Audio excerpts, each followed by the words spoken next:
سورۃ القریش مکی صورتوں میں سے ہے۔ اس میں 4 آیات اور 1 رکوع ہے۔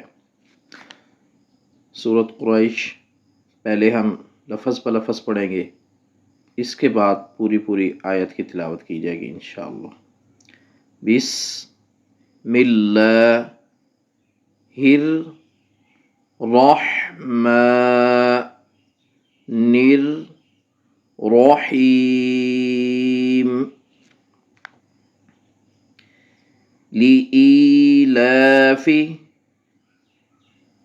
قریش۔ یہاں خیال رکھنا ہے کہ ای اور لا دونوں کی لمبائی برابر ہو اور قاف کو اوپر پڑھیں گے۔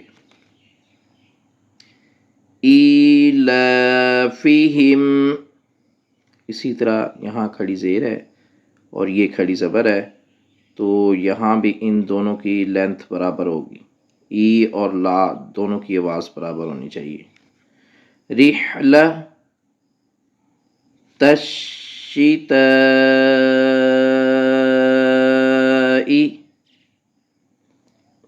بڑی مد ہے اور 5 الف کے برابر اس کو میکسیمم لمبا کرتے ہیں، کم از کم 4 الف۔ والصیف، صاد کو پر پڑھیں گے۔ فَلْيَعْبُدُوا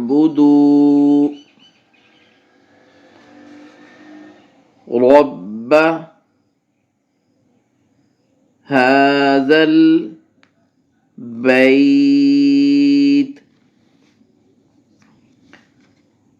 بیت پہ اگر وقف کرنا ہے تو آگے ہم الف کے اوپر زبر پڑھیں گے اور اس کو الذی پڑھا جائے گا۔ یہ لا کا نشان ہوتا ہے، اس کا مطلب ہوتا ہے کہ یہاں وقف نہیں کیا جائے گا، لیکن یہاں چونکہ وقف کا نشان بھی موجود ہے تو یہاں اپنی مرضی اور اختیار ہوتا ہے کہ آپ یہاں وقف کریں یا نہ کریں۔ اگر یہاں وقف نہ کریں تو بیت الذی پڑھا جائے گا، لیکن سانس نہیں توڑا جائے گا، پھر جو تک جو ہے یہاں لا کے وقف کرنا پڑے گا۔ تو فَلْيَعْبُدُوا سے جو پہ وقف کرنا پڑے گا، تو بہتر یہ ہے کہ یہاں وقف کر لیا جائے، پھر یہاں سے آگے جو تک پڑھا جائے۔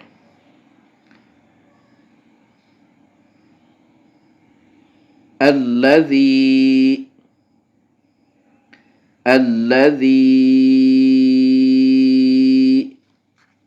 چھوٹی مد ہے، 2 الف کے برابر کم از کم لمبا کرنا ہے اور زیادہ سے زیادہ 3 الف کے برابر۔ 1 الف کی مقدار بچوں کو سمجھانے کے لیے یہ طریقہ ہوتا ہے کہ بند انگلی کو کھول لیں یا کھلی انگلی بند کر لیں، تو یہ 1 الف کی مقدار ہوتی ہے۔ الذی اطعمہم، طا کو پر بھی پڑھنا ہے اور اس پہ قلقلہ بھی ہوگا۔ اطعمہم من جوع، پہلے ہا کو میم سے ملاتے ہوئے غنہ کرنا ہے۔ اصول اور طریقہ کار یہ ہے کہ جزم والے حرف کے بعد اگر شد والا حرف آ جائے، یہ شد ہوتا ہے، یہ جزم ہے، جزم والے حرف کے بعد شد والا حرف آ جائے تو جزم والے حرف کو ہی چھوڑ دیتے ہیں، تو ہا کو براہ راست میم سے ملائیں گے، پھر اس پہ غنہ کریں گے، پھر میم کے اوپر میم کو نون سے ملاتے ہوئے اخفا کریں گے۔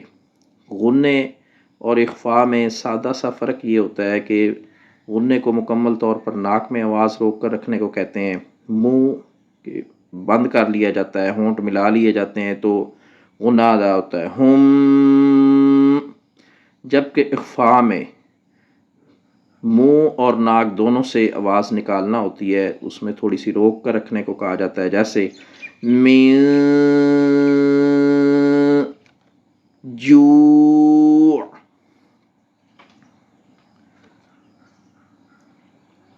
اگر آپ نے جو پہ وقف کرنا ہے تو پھر اس کو جوع عین کو واضح کر کے بھی پڑھیں گے، عین کی ادائیگی مکمل کریں گے۔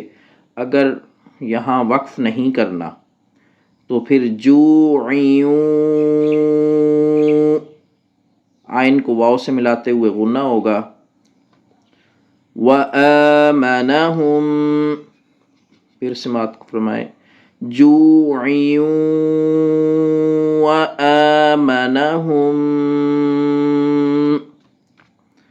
آمنہم کی ہا کو میم سے ملائیں گے اسی اصول کے تحت کہ جزم والے حرف کے بعد اگر شد والا حرف آ جائے، یہ شد ہے تو پیچھے والے حرف کو ڈائریکٹ شد والے حرف سے ملاتے ہیں، جزم والا حرف چھوڑ دیا جاتا ہے.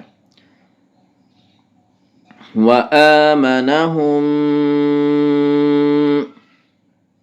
مِّن خوف.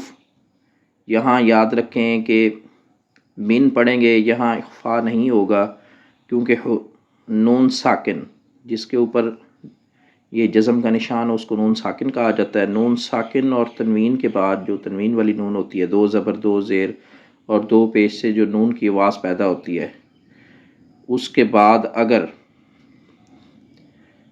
حروف حلقی میں سے کوئی حرف آ جائے تو وہاں اخفا نہیں ہوگا. تو یہاں خا ہے، حروف حلقی 6 ہیں، یہاں خا ہے اس میں سے، تو لہٰذا یہاں اخفا نہیں ہوگا. من خوف. اب پوری آیت تلاوت کی جائے گی. بسم اللہ الرحمن الرحیم.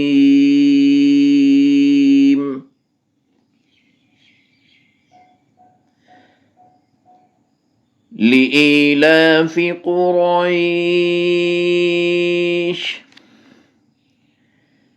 إيلافهم رحلة الشتاء والصيف فليعبدوا رب هذا البيت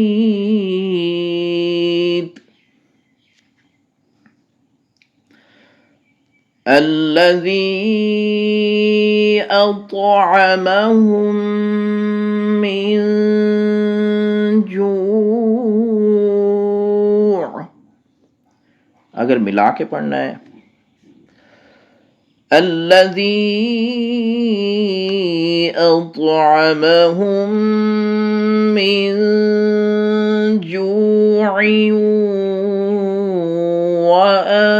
وآمنهم من خوف.